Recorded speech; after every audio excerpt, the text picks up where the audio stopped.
नमस्कार, आदाब। आवाज दी वॉइस में आप सभी का खैर मकदम है, इस्तकबाल है, स्वागत है।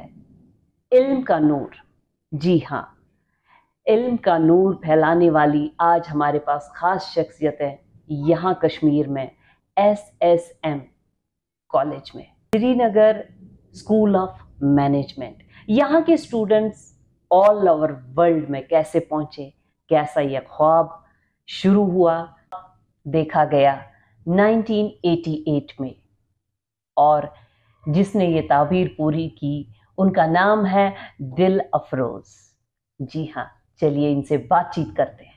बहुत बहुत शुक्रिया आपका अंजलि, एंड बहुत बहुत शुक्रिया आवाज़ द वॉइस का कि आप ऑल द वे यहाँ पे आ गई हैं प्रयासपुरा मेरा इंटरव्यू लेने के लिए। अंजलि जी, ये ख्वाब तब देखा मैंने जब यहाँ पे बदकिस्मती से एक वो टर्माइल भी शुरू हुआ।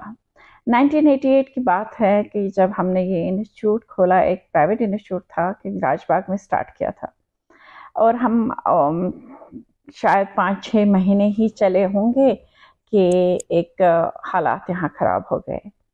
हालात ख़राब हो गए कि जहाँ पे हम ये देख रहे थे कि यहाँ जब जो स्टूडेंट्स हैं उनको एक लियर किया जा रहा है टुवर्ड्स सर्टन थिंग, तो उसके लिए ये देखना था कि हमें सिर्फ उसका मुकाबला एक कलम ही कर सकता है।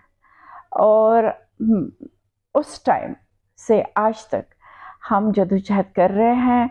हम बच्चों को, हमने जितने भी बच्चे हमारे यहाँ थे उनको एक राह दिखाई, उनको एक ऐसे मकाम पे पहुँचाया कि जैसे आपने खुद कहा कि अभी दुनिया के हर कोने में हमारे इंजीनियर्स हैं जो SSM से निकले हुए हैं। और ये जो मेरा सफ़र था ये बहुत ही मुश्किल था। जब मैंने आपको कहा कि राजबाग से शुरू किया, और जो आप मिलिटेंसी कहेंगे या टेररिज्म कहेंगी, जो भी आप कहेंगी, तो वो सिटी से ही शुरू हुआ। तो वहाँ पे जो आए दिन स्ट्राइक्स हुआ करती थी, आए दिन वहाँ पे स्कूल्स कॉलेजेस बंद रहते थे, और मेरे उस इंस्टीट्यूट को भी बहुत बार ताला लगाया गया। शायद ये मेरी हिम्मत थी कि मैंने वो ताले तोड़े हैं। और जो मेरा जो सफ़र है ये बहुत ही क्रूशल था कि बहुत बार मैंने गोलियों का सामना किया। बहुत बार मेरे हस्बैंड, मेरे भाई, मेरे बाप को किडनैप किया गया। आज जो आप इस यूनिवर्सिटी को देख रहे हो, आप इतने बड़े इंस्टीट्यूट को देख रहे हो, बट इसके पीछे काफ़ी ज़्यादा जदोजहद है। अंजलि, खुद ही को कर बुलंद इतना कि हर तकदीर से पहले खुदा बंदे से खुद पूछे, बता तेरी रजा क्या है। जी हाँ, हमारे साथ है एक खास शख्सियत जिन्होंने इतना जद्दोजहद इस कश्मीर के माहौल में किया, और इल्म का नूर यहाँ के बच्चे तैयार किए, उनके साथ कोऑपरेट किया। इस मिलिटेंसी के माहौल में कितना वो लड़ी होंगी, एक माँ की तरह ये सपना देखा, एक वुमेन एम्पावरमेंट। उस वक्त के टाइम पे, आज से 30-33 साल पहले जो ये सपना देखा गया, जो इसमें ताकत लड़ाई गई, जो इसमें पूरा हार्ड वर्क किया गया, कितनी मुश्किलात आई होंगी उस माँ के लिए, उस शख्सियत के लिए। इनसे जानते हैं दिल अफरोज से कि ये हार्ड सफ़र रहा। इतने सारे माँ तो अपने बच्चों को ही उनका तकदीर बनाती, लेकिन इन्होंने एज अ माँ, एज अ लेडी, इतने बच्चों का तकदीर बनाया जो इस वक्त वाकई हर शहर में है। तो जानते हैं ये नूर फैलाने के लिए उन्होंने क्या क्या तकलीफें सही। जैसा कि मैंने आपको बोला कि जब राजबाग में, शहर में बहुत ज़्यादा मिलिटेंसी का प्रभाव था, तो फिर हमने शिफ्ट किया यहाँ पे अपने कैंपस को, जिस जगह आप अभी हैं। तो उन्होंने फिर जो जुल्म ढाए, उन मिलिटेंट से मेरे ऊपर जुल्म किए थे। अंजलि जी, इतने अटैक हो गए, बिल्डिंग को आग लगा दी गई। लंबी सी बिल्डिंग जो ह्यूमैनिटीज़ ब्लॉक है, इसमें स्लैब पड़ गई थी, तो उसमें आग लगा दी गई, और मेरा टिपर जलाया गया। जो बिल्डिंग मटेरियल आ रहा था, मेरे ऊपर 900 राउंड्स चले एक दिन।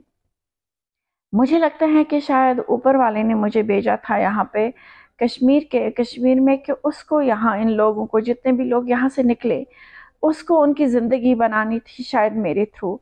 जितने तो शायद ऊपर वाला चाहता था कि मैं यहाँ ये काम करूँ, और जितने भी लोगों को मुझसे, मैं एक ज़रिया बन गई, उनकी लाइफ बन गई। एज आई सेड कि मेरा मोटिव एक ही था कि हम सिर्फ एक कलम से ही किसी भी तलवार या किसी भी गन का मुकाबला कर सकते हैं।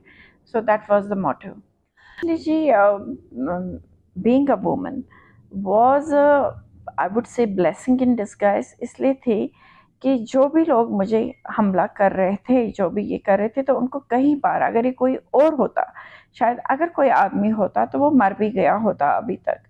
तो शायद बीइंग अ वुमन, लोगों को, कुछ लोगों को मेरे साथ सिंपैथी भी थी जो निकलते थे, स्पेशली दिस विलेज।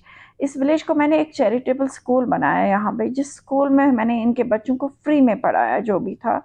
और मैंने काफ़ी काम किया इस विलेज में।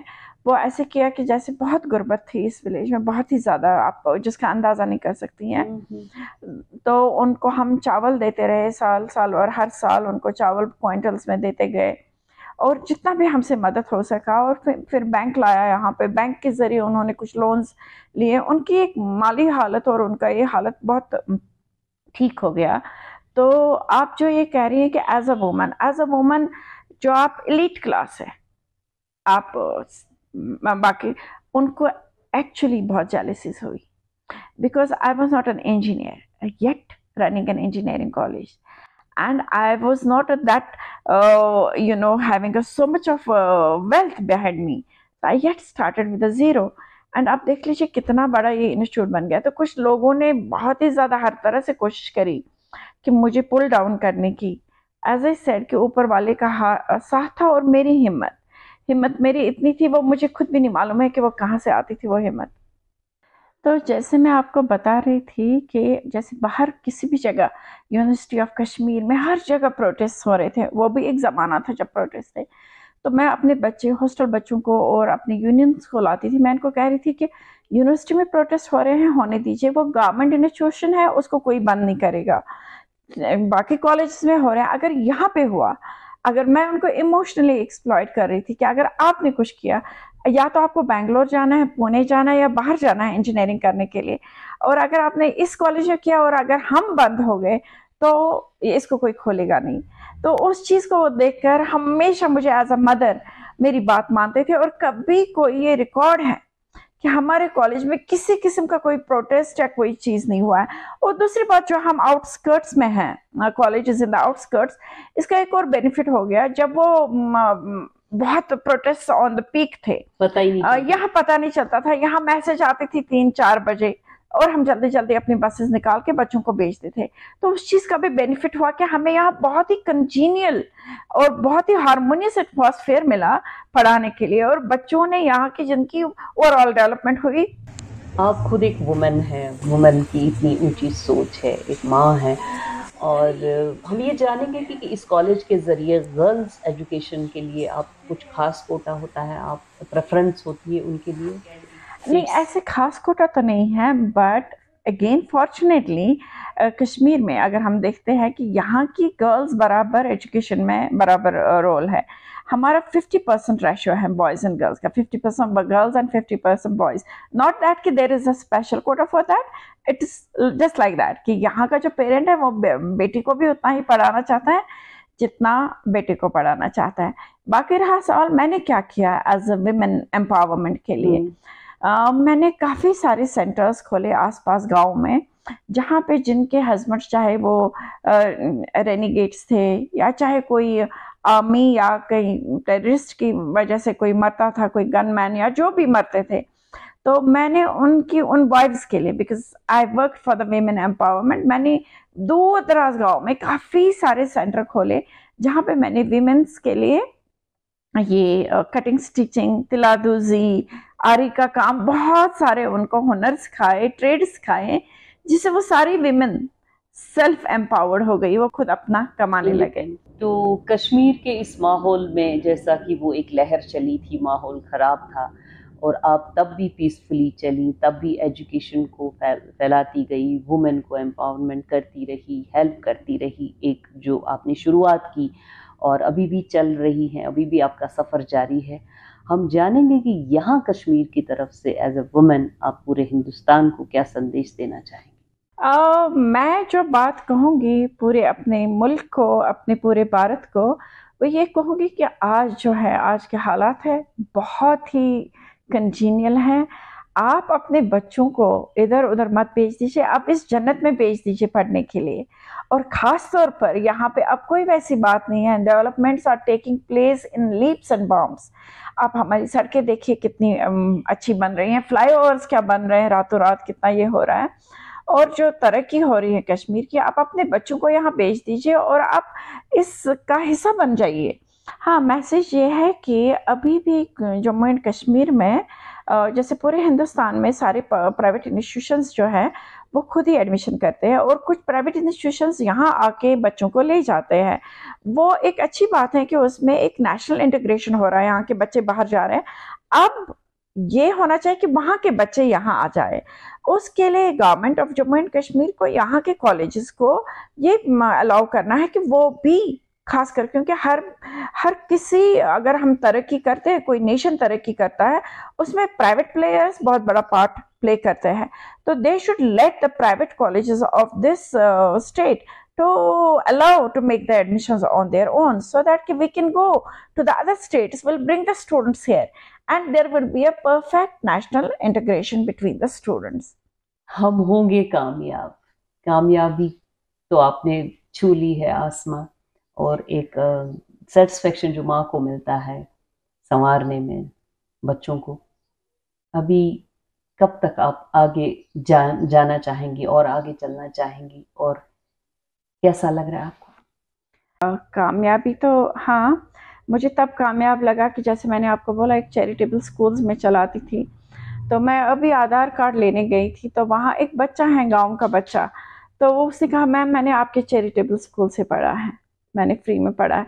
वो एक बहुत बड़ी कामयाबी है कि जो छोटे छोटे गाँव के बच्चे आ रहे थे। बाकी जो हमारे जो स्टूडेंट्स हैं, जो IAS हैं, जिन्होंने आगे बहुत आगे हैं, जो पूरे वर्ल्ड में हैं, वो एक कामयाबी है। और मेरा कामयाबी को रिकॉग्नाइज करना कि जब 2014 में एक संकल्प के सितारे इंडिया टुडे ने फीचर किया मोदी जी को, और उसके साथ मेरा भी नाम आ गया कि संकल्प के सितारे में, तो ये भी इटसेल्फ एक बहुत बड़ी कामयाबी ये भी है एक, कि जिन्होंने संकल्प किया है उसमें। और जो मेरा ये आ गया है, क्या नाम है, 2006 में मुझे नोबेल पीस प्राइज़ के लिए रिकमेंड किया गया था, I was nominated for that. That's itself a big achievement, and इससे ज़्यादा क्या चाहिए। हाँ, ये थी हमारी दिल अफरोज जी, जिन्होंने इल्म का नूर पूरी दुनिया में फैलाया। अब इनका ख्वाब है कि इस कश्मीर में पूरे हिंदुस्तान से स्टूडेंट्स आए और वो यहाँ पे पढ़े। इनकी रिक्वेस्ट है, हम इनको कामयाबी की दुआ करते हैं, और हम भी इनको इस आवाज़ द वॉइस के ज़रिए चाहेंगे कि इस SSM कॉलेज में ऑल ओवर इंडिया से स्टूडेंट आए और ये और कामयाबी इनको मिले। बहुत बहुत शुक्रिया।